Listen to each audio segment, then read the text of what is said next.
Praise the Lord, everyone. Thank you for tuning in with Dr. Leisha, the preacher. Okay. Now, this subject here is going to be like mind blowing. Okay. Mind blowing. I was at church a few years back in Florida under pastor, and a visiting pastor from, I want to say, the Bahamas. Yeah, he was Caribbean. He and his wife. Okay. So they came and he preached that Sunday. And his preaching included a personal testimony. His message was when he was in the Bahamas, he and his wife divorced.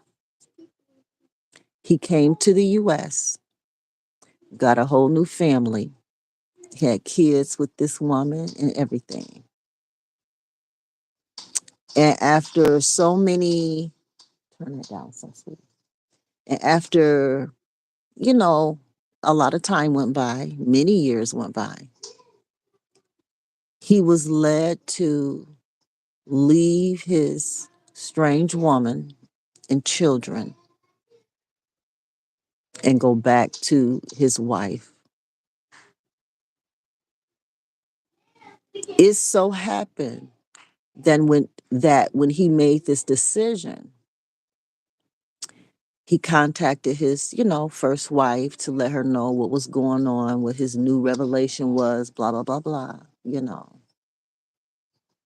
And she told him, well, I never filed the divorce papers anyway. She never had the divorce recorded. Or I'm not sure how that's possible, but I'm not sure how divorces work in the Bahamas. But at the end of the day, he was never really divorced from wife number one while he lived out his, you know, wild days with wife number two in that family. I thought that was very interesting. And I also felt that it was wrong. That's what I was thinking and feeling at the time, just thoughts and feelings. Not saying right or wrong. But I just felt like it was wrong. Like, what? Are you kidding me? Hold up. So I think even before service was over, I tried to like get pastor's attention or something like, are you gonna follow up and correct that? You can't just let, like I didn't see where pastor believed anything like that. So I felt like he needed to clarify that. You need to clean that up. I mean, you can't just let uh words from the pulpit go out wild like that, you know. Assuming that the man was wrong. Now the man could be right. He could be. He could be right. I don't know. But well, I'm not gonna say I don't know. That's not fair. I'm not gonna say I don't know. But what I will say is a few years ago, hearing this across the pulpit made me go, oh my goodness, no way. Pastor, do something. And so, Pastor, he's a gentle soul. He told me, he was like, no, the Lord know what he's doing. And I said, well, do you believe that, Pastor? He said, I'm not going to, I think Pastor said no, but don't hold me to that. But I want to say Pastor said no, he don't see how that apply. But he was obeying the Lord by allowing this minister to come and preach.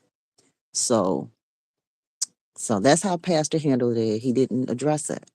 I said, well, because you are not addressing it and just letting it fly, then it stands. Whether you believe it or not, it stands. It went out. And I'm just bringing it to your attention that you may want to address that to the congregation. You know, we were a small group, but still, I'm sitting here going through a divorce. I'm sitting here going through a divorce, and this man just said that, hey, you know, based on his understanding of the Bible, original marriages, original divine, God ordained type marriages, um, are to be restored. And men and women are to walk away from strange marriages, marriages with, you know, adulterers, fornicators, whatever. So, hmm, well, I'm going to tell y'all what I think, okay, based on what I read in the Bible and understand. I could be right or wrong. You know, I'm not most high, you know, but from what I understand in the Bible, that man has two wives. He has two wives.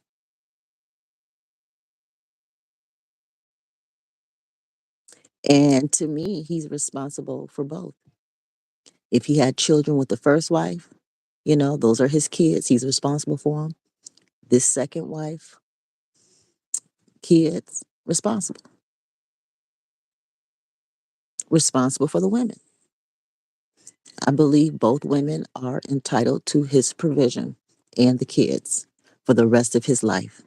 And if he's involved with any other women, wives, concubines, girlfriends, lovers, whatever, friends with benefits, whatever, he is to provide for his women for the rest of his life. That's my position on it today.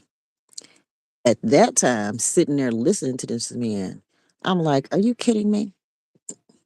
Do you know how much undoing has to be done in order for such a divine, uh, ooh, reunion to take place? In order for a divine reunion to take place on that magnitude, where all original divine marriages come back together and shake loose all the strange lovers, whew, that would be something to see. That would cause an outbreak, wars, and just wow.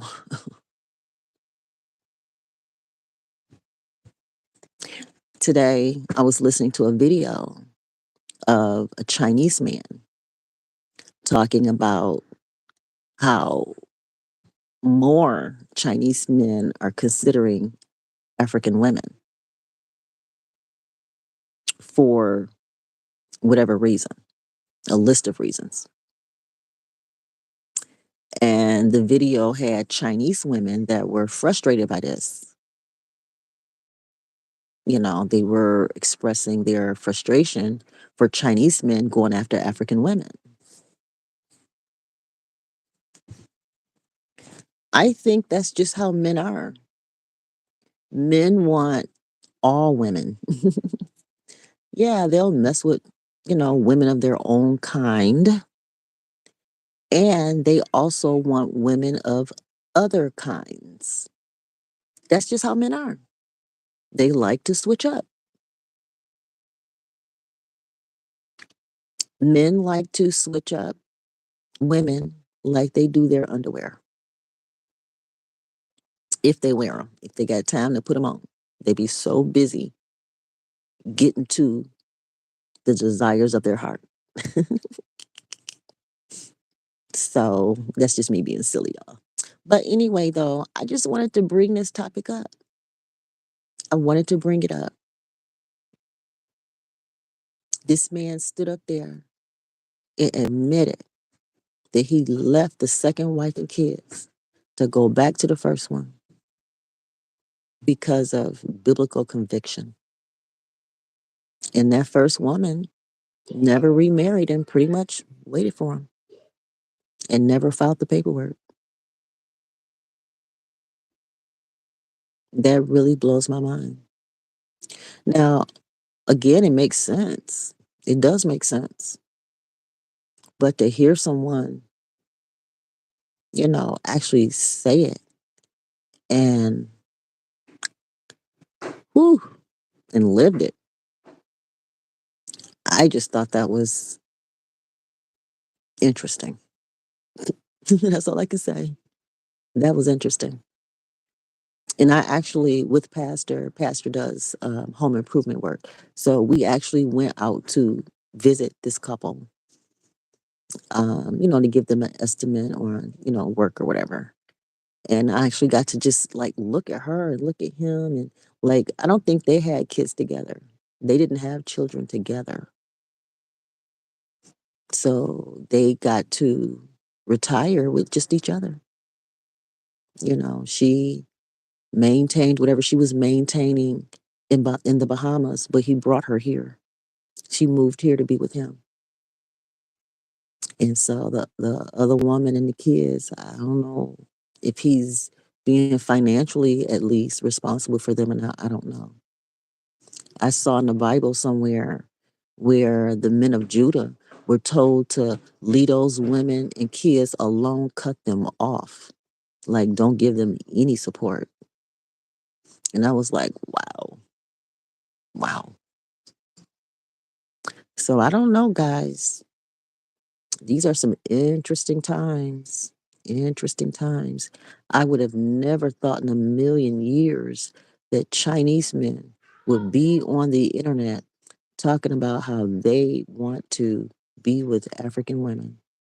I would have never in my lifetime thought I would come across something like that. Now, of course, I've seen, some situations where Chinese men are married to women outside of their kind. Yeah, I've seen it here and there, but it is just not like a known thing. You know what I mean? It's not like black men known all over the world chasing behind white women. It's nothing to that scale.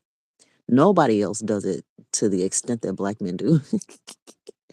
Well, I take that back. Maybe white men. Perhaps white men. Perhaps. I think black men today outnumber white men on being with women that's not of their kind. I think more white men marry their own because they know it's the best financially. It's what's going to keep their um, nation strongest. White men, you know, they pretty much stick to the white woman. Of course, there's always going to be those that, go after other nations. That's just how they are. That's just how they are. But for the most part, they know how important it is to stick to their kind, to keep their quote unquote superiority, to stay the more dominant nation on earth. But so I just thought that was interesting that more men of other nations throughout the world are reconsidering their own kind to go after the African woman.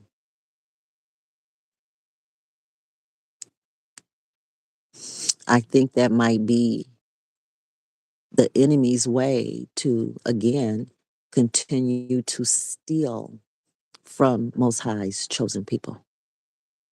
It's a way to steal birthrights, land, lots, countries. It's the best way to steal it through breaking the contracts of being with your own kind. It's a spiritual contract from Most High that we be with our own kind. He may allow some mixing here and there. He has some situations and circumstances that he allow. I've read in the Bible. Rahab is one. She may not have been of full um,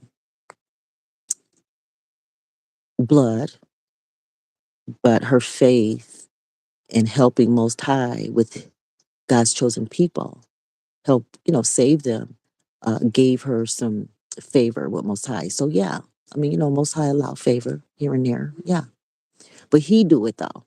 We're not supposed to do it. We're not, especially at the expense of destroying divine families,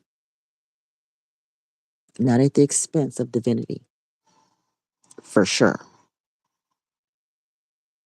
So to me, you know, that man that preached that day from the Bahamas, he may have been right, but to me, he has two wives, at least two women on this earth that he is responsible for and their children.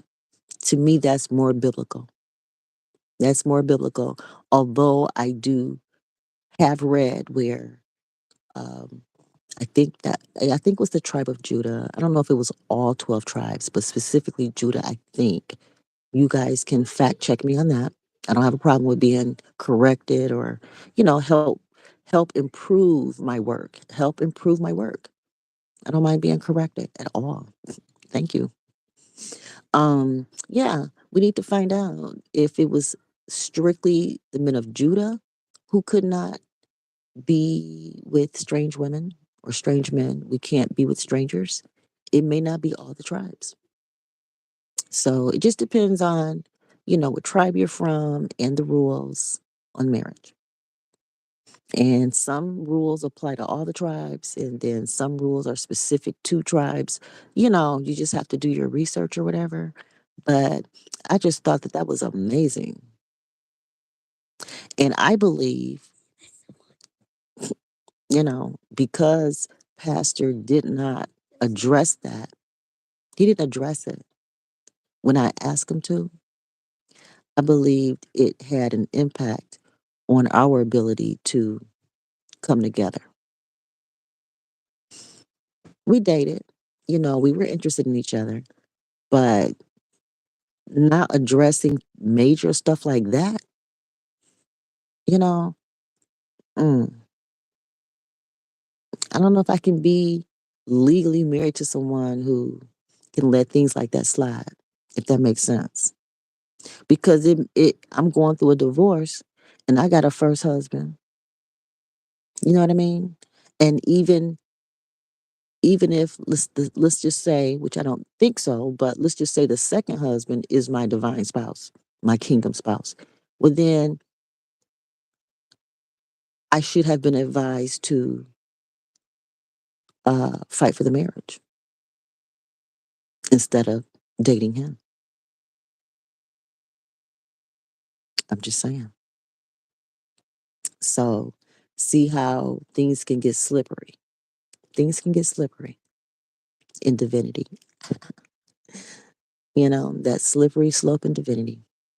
But yeah, as a woman who, is in uh, a pastor type position, just online, and I do have my little church furniture in the basement, so I have like an online ministry and I have something in my basement, a ministry in my basement, online kind of thing.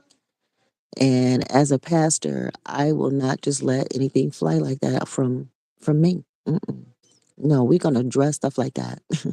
Kingdom marriage, divinity, that is too sacred to not keep a grip on. We gotta keep a grip on it. So just to recap, I believe men that have multiple wives are responsible for all of them and their children. Now, if Most High has a special set of rules for whatever reason, so be it. Such as, just cut off. strangers and kids and don't be responsible for them. I don't know how I feel about that. And like I said, with that particular pastor, I don't know if he was doing that or not. It would be difficult for me to do that, as a woman, to, not look out for other women and kids. My ministry is all about making sure women and children are well provided for, whether it's their natural family or if she's in a marriage. She needs to be well provided for her and the kids. Period. Now, if Most High is doing something different, in some situations, then so be it. Okay, I need you to stay right here, Kaisis. And I need you to stay near Carson. You guys need to split up when you're not getting along. All right, guys, I'm going to go ahead and cut on out of here. Just something to think about. I'm not saying what's right. I'm not saying what's wrong per se. I'm just, sharing what I believe and think and feel and heard and how I responded to it and how I think it's still having an impact in my life today. you know, just very interesting. I think that I have at least two legal husbands, and I believe I have other husbands that are not legal out there. I'm not with any of these people because of the way the laws of the land and society is set up. It's set up where people just break up and you're just done. But in the Bible, that's not how the biblical women and children were treated. They were still provided for no matter what happened. Just because you don't quote unquote like your wife no more, a man's feelings about his wife has nothing to do with his contract to provide for her. Yes, for the rest of her life. I remember when my recent ex gonna put in an email, "You expect for me to take care of you for the rest of your life?" I'm like, hell yeah. After 25 years and raising two sons for you, yes, I do. No matter who you having sex with today, you supposed to take care of me. Period. I mean, well, take care of me well. Where I don't have to worry where my next meal come from. I shouldn't have to worry about that. I've been having sex since I was 5 years old through molestation, not of my own will. But I'm just saying, after having sex for 50 years, why should I have to worry about where my next meal come from? I shouldn't.